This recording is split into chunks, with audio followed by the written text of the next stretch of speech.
డబ్బు ఇవ్వండి. ఆ? వీళ్ళకి ఇవ్వాలండి. చాలాసేపు అయింది వచ్చి పాపం. ఏంటి నన్ను డబ్బులు అడుగుతున్నావు? తేడా వచ్చేసిందా? నీకేం తెలుసు అని అడిగితే నాకు అన్నీ తెలుసు అనేదానివి మొదటి నెలే చేతులు ఎత్తేసి కాళ్ళబేరానికి వచ్చేసావా? కాళ్ల బేరానికి రావాల్సిన అవసరం నాకేంటి? నాకు రావాల్సిన డబ్బు గురించి నేను అడుగుతున్నాను. నీకు రావాల్సిన డబ్బా? ఈ టెంపో ఏంటి? Business tempo. మీరు నాకు 29,850 రూపాయలు ఇవ్వాలి. 29 దేనికి ఇవ్వాలి? నిన్న మీరు సైట్ లో పార్టీ ఇచ్చారు కదా, ఇస్తే దానికి ఫుడ్ క్యాటరింగ్ చేసింది నేనే. ఏంటి మీరు త్వరగా బిల్ ఇవ్వండి. వాళ్ళు వచ్చి చాలా సేపు అయింది. ఏంటి ఏంటి దబాయించి అడుగుతున్నావు ఏంటి? నేను దబాయించి అడగడం లేదండి, నాకు ఇవ్వాల్సిన డబ్బే అడుగుతున్నాను. ఇస్తాం. క్యాటరింగ్ చేసిన క్యాటరింగ్ వంటలు చేయడం కూడా పెద్ద బిజినెస్ అనుకుంటాను.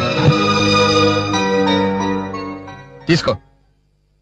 మన మధ్య ఉన్న కాంపిటీషన్ మనసులో పెట్టుకోకుండా మీ పెళ్ళాం పైకి రావాలని మనస్ఫూర్తిగా ఆశీర్వదిస్తూ ఇవ్వండి. ఇది నా తొలి సంపాదన.